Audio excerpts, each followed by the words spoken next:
Prezados irmãos, a todos eu cumprimento com a graça e a paz do nosso Senhor e Salvador Jesus Cristo.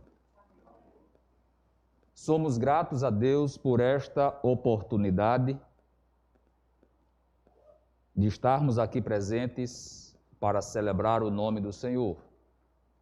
Somos gratos a Deus também pela tecnologia que nos permite chegar na sua casa, meu irmão, para transmitir a palavra de Deus, permitindo que aqueles que não podem vir pessoalmente à igreja estejam recebendo a mensagem do Evangelho e também dentro da sua casa participando do culto. Nós vamos prosseguir com a mensagem que expusemos pela manhã. Nós falamos pela manhã sobre mensagens proféticas ou profecias que podem ser aplicadas às pandemias. Nós trabalhamos com o texto do sermão profético, São Lucas, capítulo 21, versículo 11 e o versículo 23. Nós fizemos essas duas observações. Quando Cristo anuncia que virão pestes e quando Cristo anuncia o sofrimento das grávidas. Agora à noite nós vamos trabalhar com dois textos do Apocalipse, também aplicáveis ao período que nós estamos vivendo. Na semana passada, Deus nos deu a oportunidade também de falar sobre a pandemia em duas mensagens. E na realidade não foi nem intencional, mas de repente ficou uma série de 4 mensagens sobre a pandemia. Apocalipse capítulo 6. Nós falamos rapidamente desse texto na semana passada e nós vamos voltar a ele com um pouquinho mais de atenção, mas sem demorar muito, porque precisamos analisar o segundo. Apocalipse 6, capítulo 6, versículo 6 até o 8. Nos diz o seguinte: se você está em casa, por favor, lhe peço, abra sua Bíblia, acompanhe conosco, porque nós vamos fazer a leitura de vários textos da Bíblia Sagrada para melhor entender essa mensagem. Deixe a sua Bíblia aberta e vamos acompanhando. Apocalipse capítulo 6. Ouvi uma voz no meio dos 4 animais que dizia: uma medida de trigo por 1 dinheiro, 3 medidas de cevada por 1 dinheiro, e não danifiques o azeite e o vinho. E havendo aberto o 4º selo, ouvi a voz do 4º animal que dizia: vem e vê. E olhei, e eis um cavalo amarelo. E o que estava sentado sobre ele tinha por nome Morte, e o inferno o seguia. E foi-lhes dado poder para matar a 4ª parte da terra, com espada, com fome, com peste e com as feras da terra. Apocalipse capítulo 16.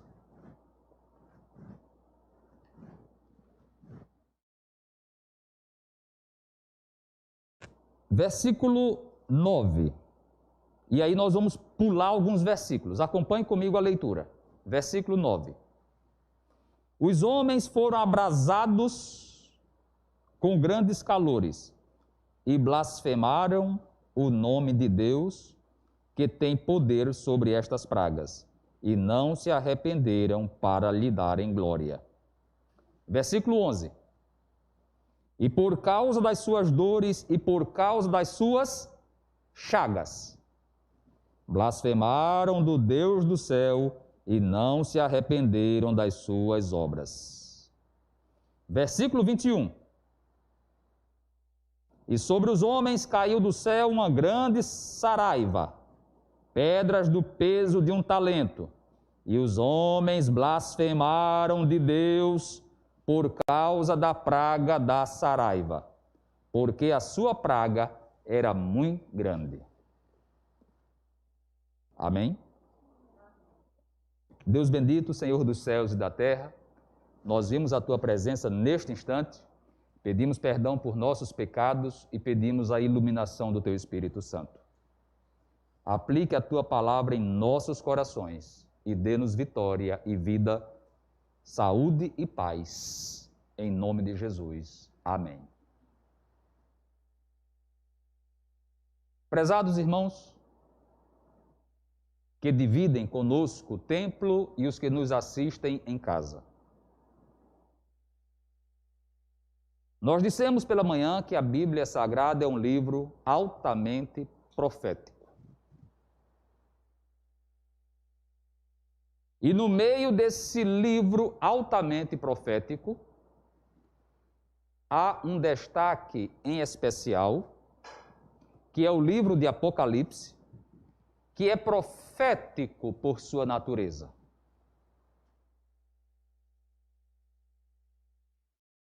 Nós mostramos pela manhã, ou nós dissemos pela manhã, quando tratamos sobre a pandemia, que a palavra peste só aparece no Novo Testamento 2 vezes. A primeira foi no sermão profético, naquele texto que nós lemos, que o médico Lucas escreveu. Lucas capítulo 21, versículo 11, que nós mostramos pela manhã. Jesus anunciando o advento de pestes em vários lugares. Não é uma, mas serão várias. Nós já atravessamos ao longo da história da humanidade várias pandemias. Teve uma, inclusive aqui no Brasil, a gripe espanhola, que ceifou a vida de um presidente da República, Rodrigues Alves. E esta atual que nós estamos atravessando, se o nosso Senhor e Salvador Jesus Cristo não voltar logo para levar a sua igreja para si, esta também não será a última. Outras virão. A segunda vez que a palavra peste aparece no Novo Testamento é nesse texto que nós acabamos de ler, Apocalipse 6. Nós falamos rapidamente sobre ele na semana passada e vamos, mais uma vez, rapidamente, voltar a atenção e os olhares para ele. Porque queremos pensar um pouco mais no Apocalipse 16, que também nós vamos ver como tem uma aplicabilidade para este momento que nós estamos atravessando. Quando nós estudamos, quando nós pregamos, quando nós lemos o Apocalipse, permitam-me apenas essa palavra introdutória, nós não nos filiamos à corrente de interpretação preterista, que é aquela pouco defendida aqui no Brasil, mas tem grandes expoentes nos Estados Unidos. O preterismo prega, ensina, interpreta que a mensagem do Apocalipse já se cumpriu, especialmente com a queda de Jerusalém no ano 70. Nós não defendemos essa interpretação. Nós não defendemos também a interpretação idealista, onde o Apocalipse seria apenas a luta de símbolos do bem contra o mal, da vida contra a morte, de Deus contra as forças do mal. E toda a mensagem seria simbólica, figurativa, para mostrar a vitória final do povo de Deus contra as forças do mal. Muito embora isso seja verdade, o Apocalipse demonstra a vitória do povo de Deus ao longo de toda a história da igreja e até o final, mas nós não podemos reduzir a mensagem do Apocalipse apenas a esse idealismo. Nós também não defendemos a interpretação dispensacionalista. O nome é grandinho, mas eu preciso deixar isso claro para nos pontuar naquilo que nós vamos apresentar para a igreja. O dispensacionalismo, defendido por várias igrejas aqui no Brasil, muitas igrejas mesmo, desde os dias de John Nelson Darby e Cyrus Scofield, e aqui no Brasil foi muito popularizada com a Bíblia de Estudo Scofield, e é a interpretação, por exemplo, que a Rede Record apresenta quando faz as suas novelas do Apocalipse, que nós vamos ter um período de 3 anos e meio de grande tribulação, são 7 anos, dividido em 2 intervalos, 3 anos e meio de paz e 3 anos e meio de grande tribulação. E nesse período de 42 meses, essa interpretação pega o Apocalipse capítulo 6 até o Apocalipse capítulo 18. Então, tudo que está nesse intervalo de 6 a 18 não se cumpriu ainda, vai se cumprir dentro de 42 meses, depois que Jesus Cristo levar a igreja para o céu. A igreja, nessa interpretação, não passaria pela grande tribulação, e todo o conjunto do Apocalipse se limita a esse período de 42 meses. Nós não defendemos essa interpretação, nós dizemos que essa interpretação limita demais o alcance do livro do Apocalipse. A nossa defesa é histórico-profética. Nós defendemos a leitura e a interpretação do Apocalipse do ponto de vista histórico-profético. Existem coisas no Apocalipse que estão se cumprindo aos nossos olhos, existem coisas que só vão se cumprir no futuro próximo, e existem coisas que já se cumpriram. E existem coisas ou mensagens proféticas no Apocalipse que nós chamamos de profecias de dupla referência. São textos que já tiveram um pequeno cumprimento, mas que o seu cumprimento final será adiante. Nós temos, por exemplo, Apocalipse capítulo 12, a perseguição de Satanás à mulher, a Israel. E isso já se cumpriu em parte no Holocausto, no extermínio dos judeus, mas o cumprimento final ainda é no futuro. Dito isso, para nós nos situarmos dentro dessa linha histórico-profética, voltemos os olhos para o texto. Apocalipse capítulo 6. Se nós estivéssemos aqui na escola dominical, de repente poderia surgir alguma pergunta. Como é apenas um sermão, nós vamos prosseguindo com a nossa exposição. Apocalipse capítulo 6 foi aberto o terceiro selo. E nesse terceiro selo,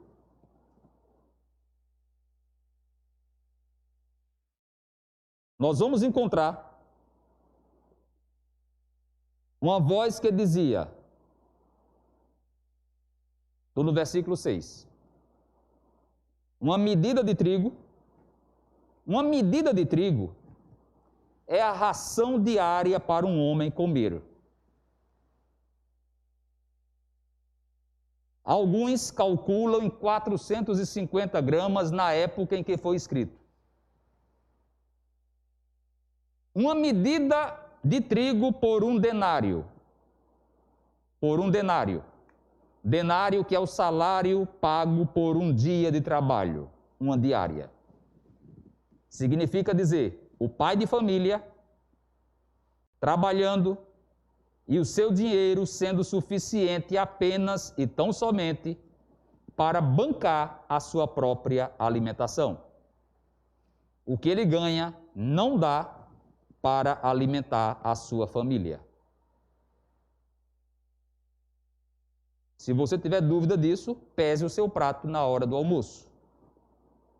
Especialmente os que gostam de comer um pouquinho a mais. Talvez dê 600 gramas, talvez dê 500 gramas. Isso numa refeição. Imagina você passar o dia inteiro com 450 gramas. O dia inteiro. Manhã, tarde e noite. Um dia de trabalho, sendo suficiente apenas para bancar sua própria alimentação.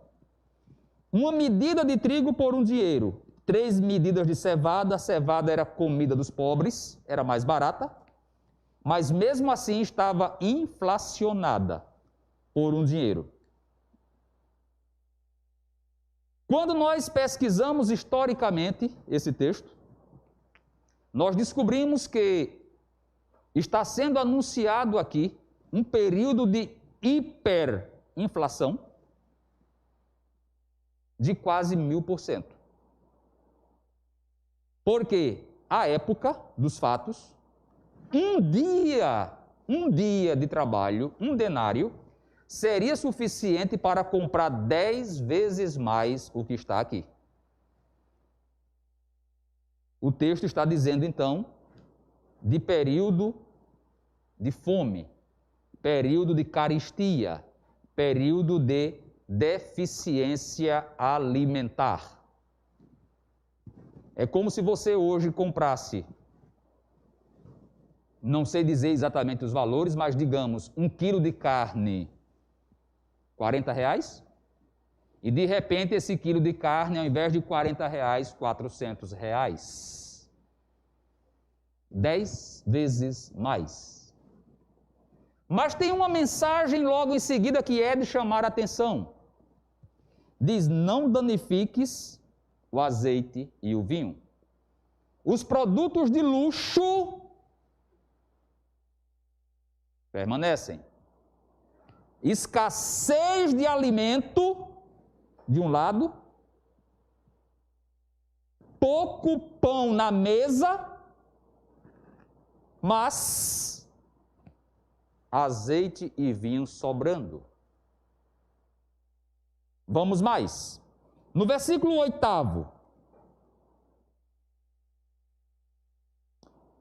quando é aberto o quarto selo, e o cavalo amarelo se manifesta, o juízo de Deus é revelado, autorizando a morte de 1/4 da terra, com espada, com fome, com peste. Essa palavra peste é aquela que Jesus anunciou lá em Lucas capítulo 21, versículo 11. É a segunda vez que a peste aparece. Ela vem agora com o cavalo amarelo, trazendo morte. Veja como ela está associada com fome, novamente, com espada, com as feras ou animais da terra. A associação que o texto faz aqui é similar à associação de juízo de Deus que já havia sido feita desde o Antigo Testamento. Abra sua Bíblia comigo em Ezequiel capítulo 14. E a gente volta imediatamente após para Apocalipse 6. Ezequiel capítulo 14 e versículo 20. 21. Ezequiel 14, 21. Diz-nos o profeta Ezequiel que estava cativo na Babilônia, escrevendo para os cativos e repreendendo os pecados de Jerusalém. Jerusalém não tinha caído ainda nesse momento. E o profeta diz assim, porque assim diz o Senhor Jeová, quanto mais se eu enviar os meus 4 maus juízos. Quais são os 4? Pega o microfone, por favor, e lê para mim. Pode ler. Quais são os 4? os 4 maus juízos. A 14, 21. A espada. A fome, os animais selvagens e a peste. Ok. Os 4 maus juízos. Agora volta para Apocalipse 6 e versículo 8.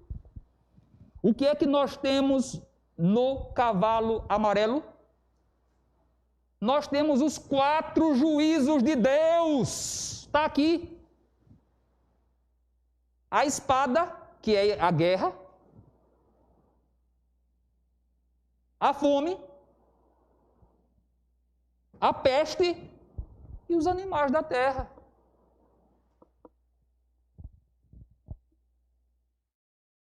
Eu discutia hoje de manhã a questão de vírus ser vivo ou não. Alguns da ciência dizem que sim.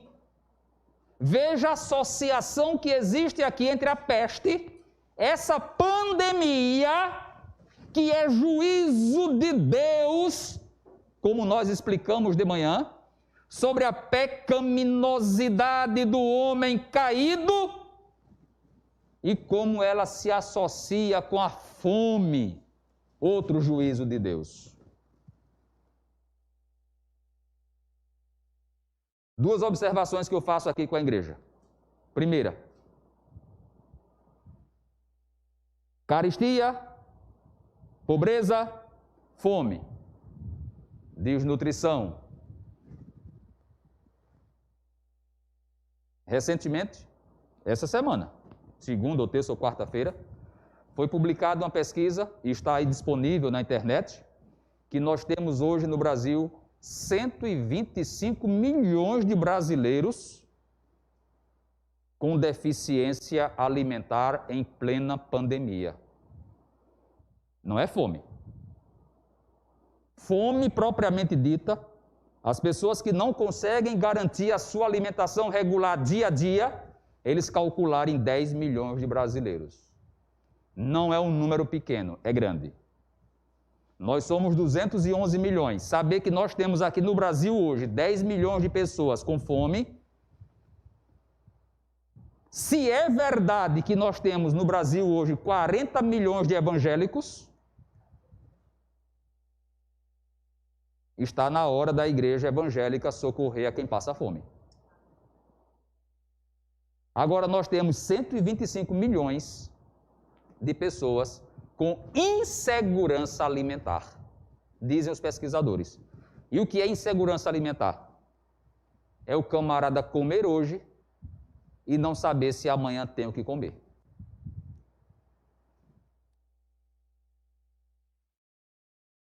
Um dia de trabalho sendo suficiente para garantir 450 gramas de alimentação. Mas a segunda observação que eu faço no texto, faltando pão, não é? Mas sobrando vinho e azeite. Artigos de luxo. Nós estamos testemunhando essas disparidades no Brasil e no mundo. O vinho sensualiza ou não? Sim. O vinho embriaga. Festas clandestinas em São Paulo, Rio de Janeiro, que a polícia tem ido lá para fechar. Gente cantando, gente bebendo, gente usando droga. Em plena pandemia. Não danifiques o vinho. A profecia do Senhor está se cumprindo e nós estamos sendo testemunhas desse cumprimento. Homens que têm... Abra sua Bíblia comigo em 2 Timóteo, capítulo 3. E o versículo 1, alguém pode ler para mim, por gentileza? Fala dos últimos dias. Homens que têm e que se comportam dessa maneira. Veja aí. 2 Timóteo, capítulo 3, versículo 1. Em casa, por gentileza, abra sua Bíblia e acompanhe conosco. Sabes, porém, que nos últimos dias sobrevirão, é esse texto? É isso. Mas você precisa saber disto. Nos últimos dias sobrevirão tempos difíceis. Pois os seres humanos serão egoístas. Isso. Os seres humanos serão Egoístas. Quando é isso? Nos últimos Tempos. Então nós temos testemunhado esse momento, onde sobra vinho e azeite, mas do outro lado falta pão e comida para a família.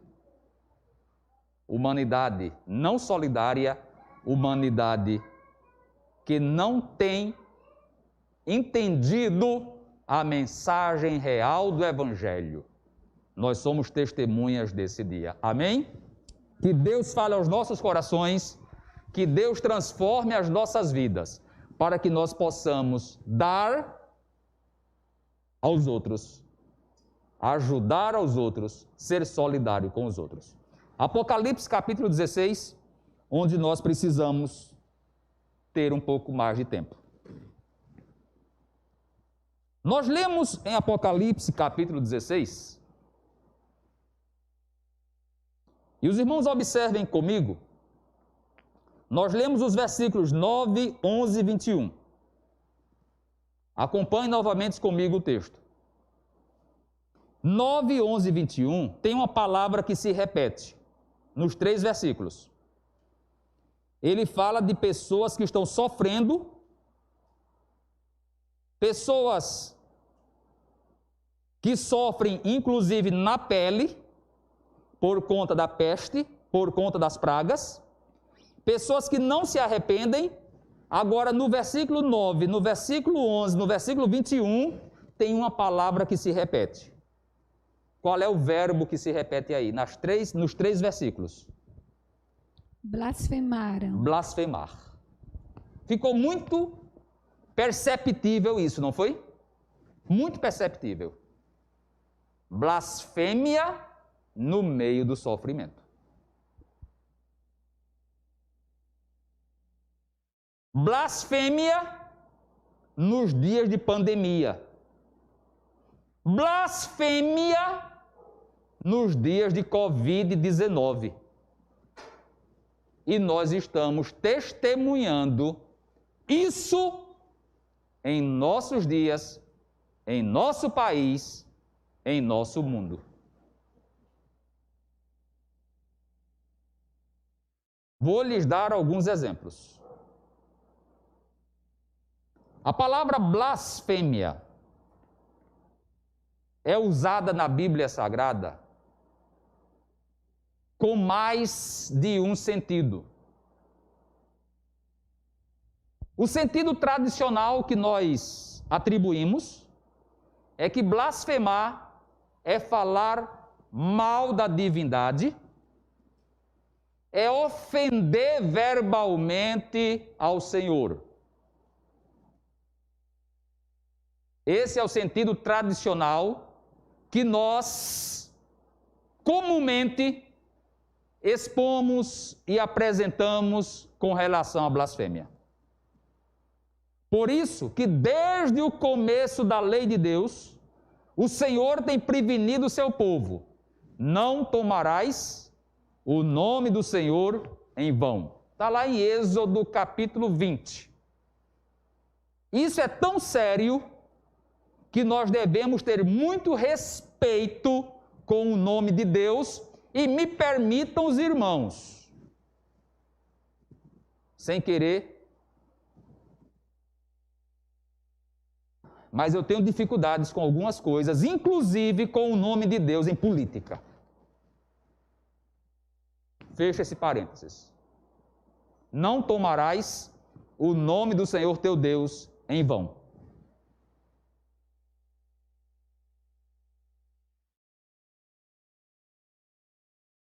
Nós estamos vivendo dias em que as pessoas, porque sofrem, ao invés de se arrepender dos seus pecados e se chegar ao Senhor, questionam a existência de Deus, questionam o poder de Deus, questionam a bondade de Deus, questionam o amor de Deus.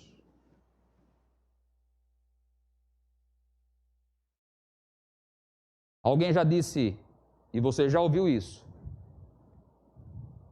se Deus existe, por que a Covid está aí? E eu tenho receios desses questionamentos, irmãos. Eu tenho receios porque nós não somos absolutamente nada para desafiar o Todo-Poderoso. O que é que nos diz Isaías 45, versículo 9? Abra sua Bíblia comigo, por gentileza. O texto de Isaías 45, versículo 9, nos revela que ai daquele que contende com o seu Criador. É um caco entre outros cacos de barro, é um pedaço de barro no meio de pedaços de barro. Porventura dirá o barro àquele que o formou: que fazes? Ou porventura essa obra dirá: não tens mãos? Ai daquele que contende com o seu Criador. Deus não se deixa escarnecer. O nome de Deus não será vilipendiado, zombado e humilhado, e todos quantos blasfemaram do Senhor, se não se arrependeram, terminaram mal. A Bíblia Sagrada nos traz exemplos disso. Segundo Reis, capítulo 18, nos conta a história da tentativa de invasão de Jerusalém nos dias do rei Ezequias. Segundo Reis 18, 19, 20, traz a história quando Senaqueribe, o rei da Assíria, tentou invadir Jerusalém.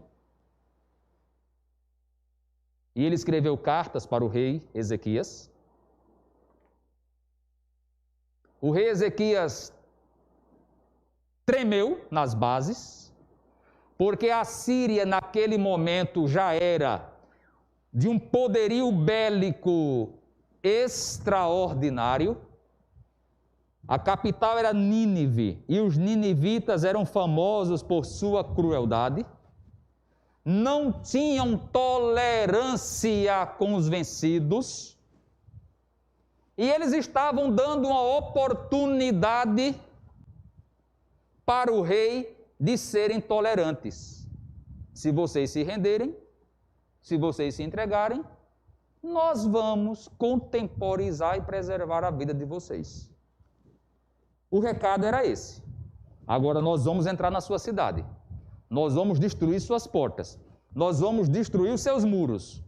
Nós vamos arrasar o palácio. Nós vamos destruir velho, adulto e criança, como nós fazemos em todo o território conquistado. O rei Ezequias se uniu ao profeta Isaías. Isaías também conta essa história no seu livro. Essa história é tão marcante que ela está registrada em Reis, em Crônicas e em Isaías. E no templo do Senhor, me dê esse papel aí, por gentileza. Muito obrigado. Aquela carta ameaçadora, aquele papel cheio de blasfêmia que o rei mandava dizer: eu já destruí todas as divindades dos reinos adjacentes. Quem é esse Deus de vocês? No templo do Senhor, pegaram a carta blasfema do rei e apresentaram diante de Deus. Olha, Senhor, o que o homem está dizendo contra ti. Não é contra mim, não. É contra ti.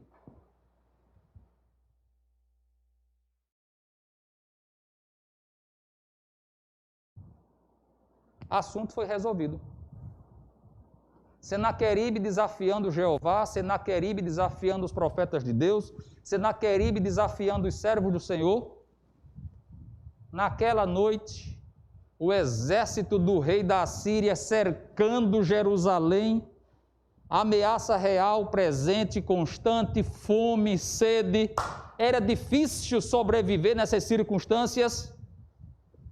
Aí Deus mandou um anjo. Segundo Reis, capítulo 19, 35. Deus mandou um anjo. Um. Não foi dois, não. Foi um.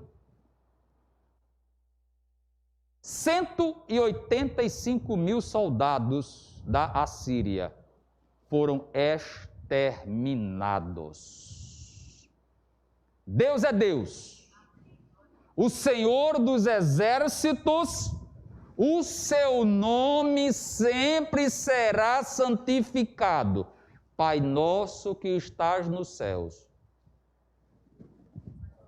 santificado seja o teu nome, não blasfemado, mas seja santificado. Depois da Segunda Guerra Mundial,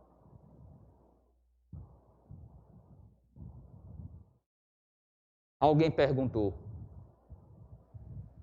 onde estava Deus em Auschwitz? Os irmãos sabem disso. Auschwitz foi um campo de concentração violento. Mais de 1 milhão de judeus foram exterminados ali, assassinados, perderam a vida. Uma sobrevivente judia, puxando aqui o nome dela, Bella Harrison, é mais ou menos isso. Escreveu uma obra e ela dizia: se Auschwitz existiu, isso prova que Deus não existe. Por que tanto sofrimento? Um outro sobrevivente de Auschwitz, um judeu idoso, velho, disse: não me pergunte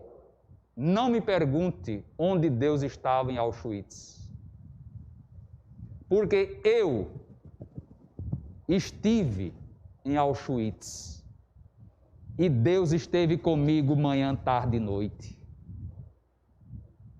Foi a sua mão que me sustentou e por isso eu permaneci. Victor Frankl, um outro sobrevivente, quando escreve Em Busca de um Sentido, quem não leu, eu recomendo que leia, uma obra extraordinária, ele vai nos mostrar o que o motivou durante aquele período de sofrimento. Anos e anos de aflição. Mas Deus nos dá um sentido à nossa existência e à nossa vida. Irmãos, Jesus Cristo diz assim: no mundo tereis. Então eu vou lhe dizer, com Covid ou sem Covid, com saúde ou sem saúde, com emprego ou sem emprego, com dinheiro ou sem dinheiro, se for o salário de um dia para comprar apenas a ração diária de uma pessoa em cima da mesa, em tudo isso, santifique o nome do Senhor dos Exércitos. No meio do sofrimento, no meio da angústia, não questione o Todo-Poderoso, nem blasfeme contra Deus.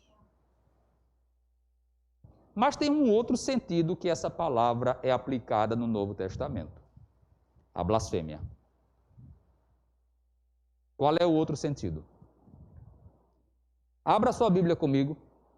Blasfemar não é apenas ofender a divindade e falar mal de Deus. Blasfemar, nós vamos ver que no Novo Testamento, blasfemar significa uma coisa a mais. Abra sua Bíblia comigo em Marcos capítulo 2.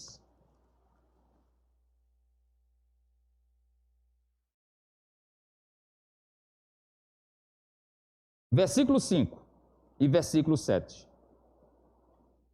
Pode ler. Quem está com o microfone pode ler. Marcos 2, 5 e 7.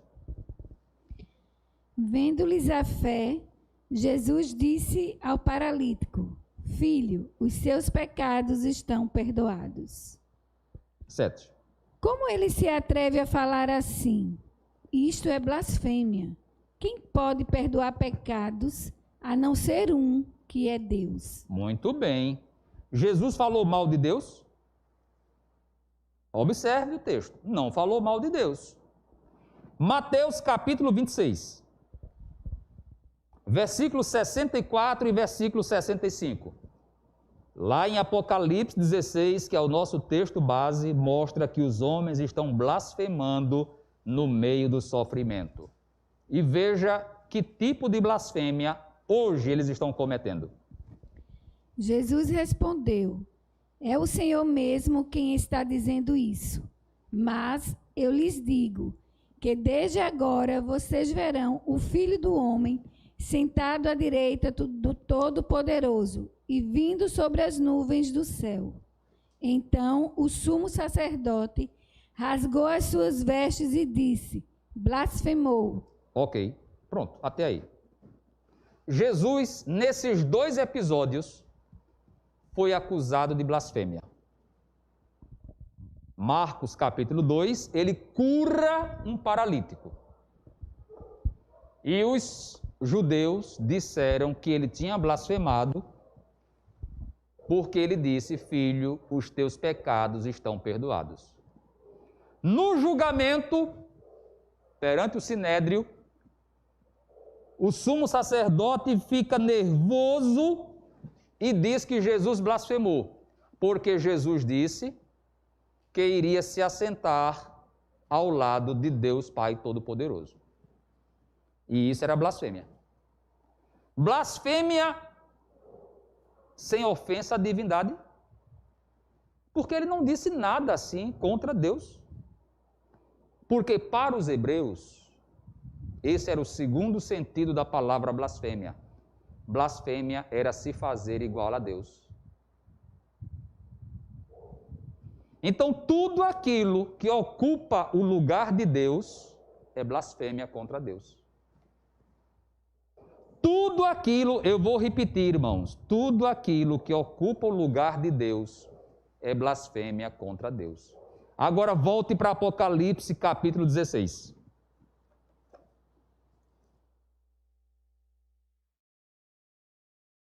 Versículo 9. Os homens foram abrasados com grandes calores e blasfemaram o nome de Deus. Versículo 11. E por causa das suas dores e por causa das suas chagas, blasfemaram do Deus do céu e não se arrependeram das suas obras. Em época de Covid-19,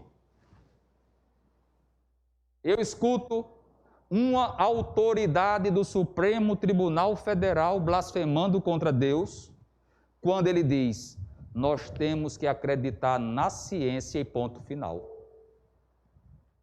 Isso é blasfêmia contra Deus, está aí.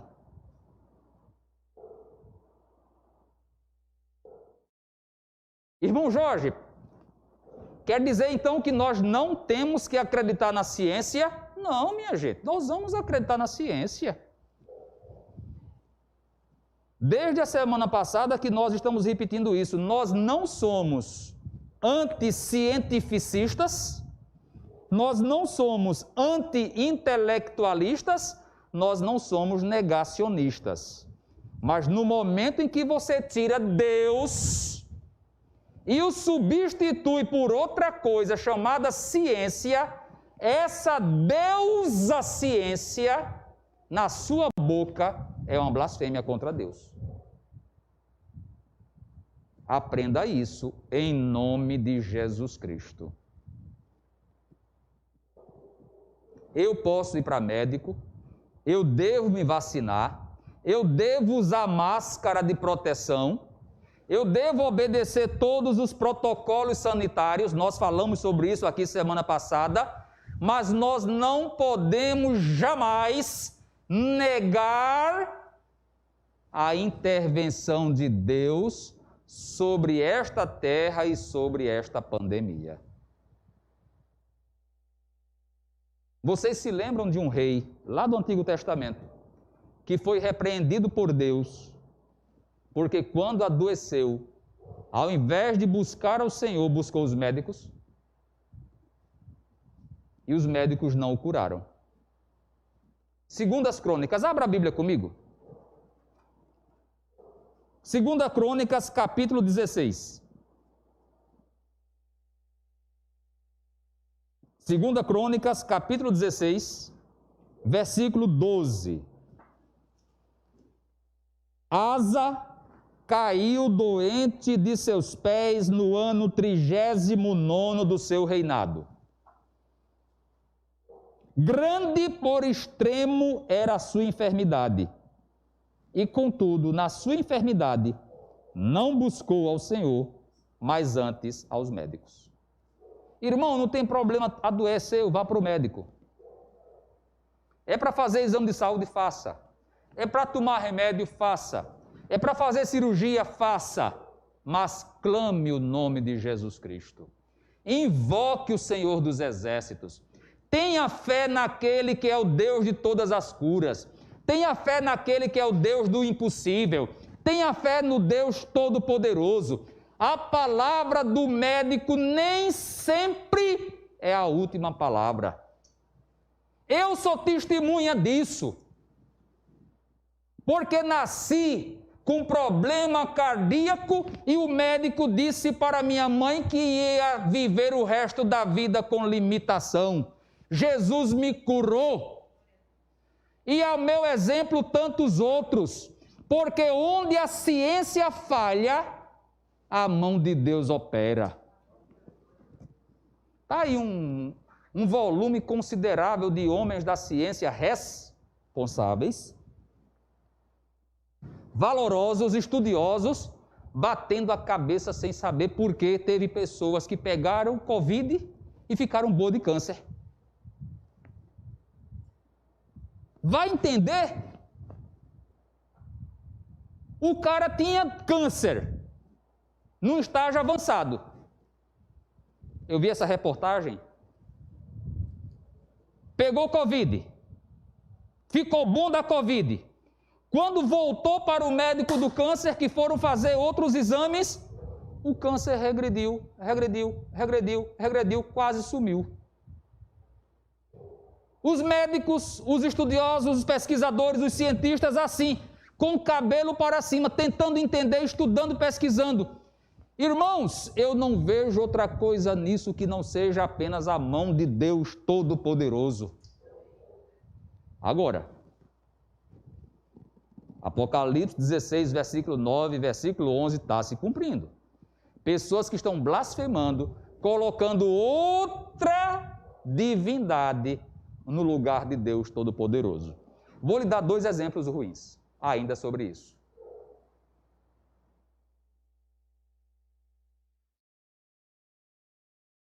Nós tivemos essa semana,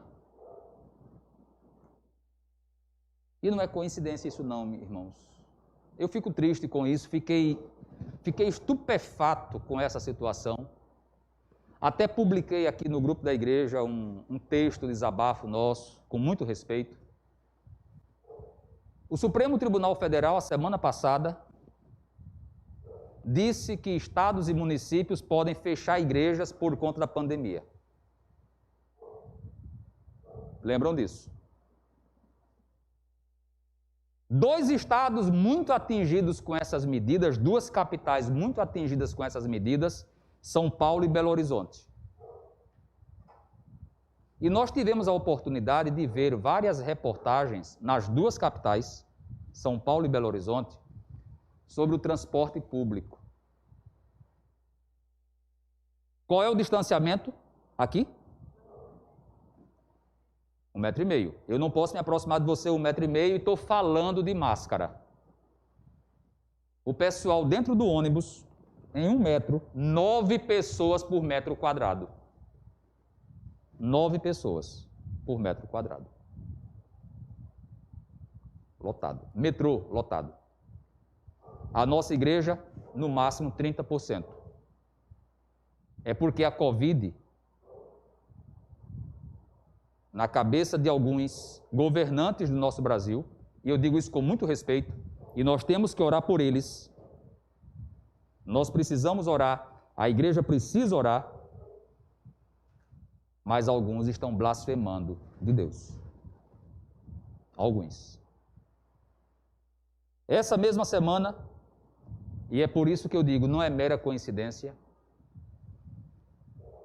com muito respeito que nós podemos ter às autoridades e ao Supremo Tribunal Federal, eu não sei qual foi a urgência que entenderam no meio de uma pandemia. Eles tomaram lá uma decisão por unanimidade, 11 votos a 0, não teve um voto a favor. Bíblia em escola, Bíblia em biblioteca pública. O Estado do Amazonas aprovou uma lei, os deputados aprovaram uma lei, o governador sancionou a lei, isso em 2015. Não foi agora não, foi em 2015. E agora, em plena pandemia, no meio da pandemia, eles entenderam que essa lei é inconstitucional e o Estado não pode bancar Bíblia em escola pública, nem bancar Bíblia em biblioteca pública. E eu fico preocupado com isso, muito preocupado. Porque no momento que o Supremo diz que essa lei é inconstitucional, você imagina um prefeito lá no Amazonas. Se eu vou cumprir agora a decisão do Supremo, vou na biblioteca e vou tirar a Bíblia. Vou na escola e vou tirar a Bíblia. E eu fico muito preocupado, irmãos, e os irmãos de casa, eu os oriento, orem pelas autoridades, orem. Só isso que nós pedimos, orem pelas autoridades. Você imagina uma pessoa dessa chegando numa escola do seu filho, numa biblioteca da escola, aí tem lá, o Evangelho segundo Allan Kardec, esse fica. O Alcorão do Maomé, esse fica. Eu só vou levar a Bíblia não pode. Porque o Supremo disse que a lei é inconstitucional. Eu não estou brincando. Infelizmente, mas infelizmente, em plena pandemia, nós estamos testemunhando blasfêmias contra Deus. Voltando para o texto, o que aqui nós temos é isso. Versículo 11. E por causa das suas dores e por causa das suas chagas, blasfemaram do Deus do céu e não se arrependeram das suas obras. Eu quero dizer, irmãos,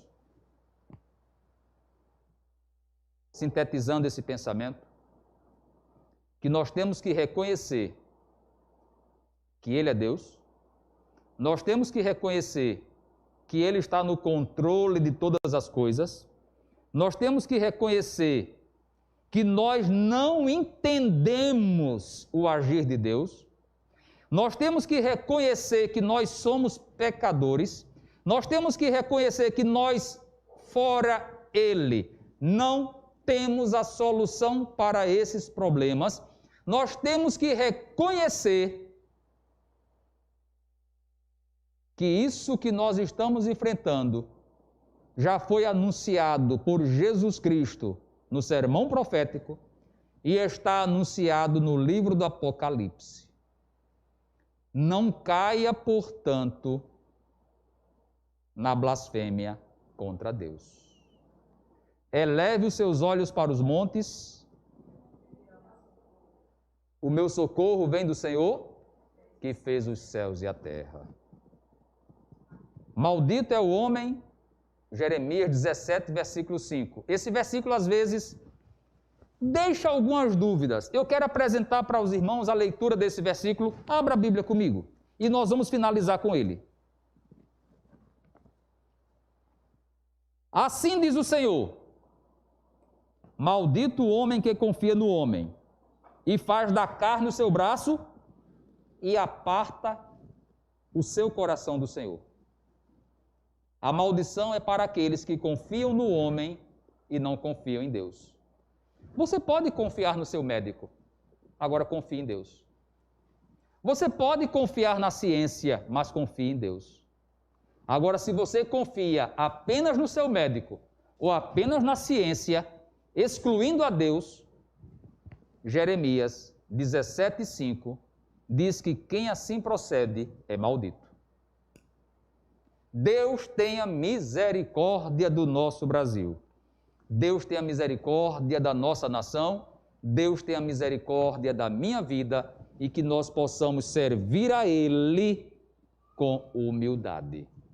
Amantíssimo Deus, nós vimos a Tua presença neste momento.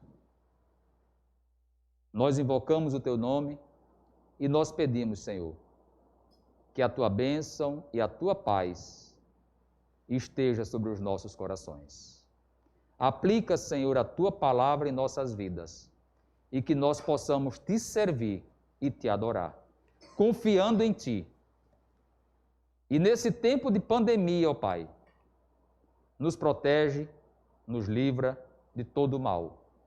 Aqueles que já estão acometidos e adoecidos, visita-os e dá-lhes a cura. Abençoa o pastor de Gleiton, sua família e todos aqueles da nossa igreja, nossos amigos, vizinhos, colegas, que estão acometidos por esse mal. Visite-os, ó Deus, porque nós cremos no Teu poder restaurador. Em nome de Jesus. Amém.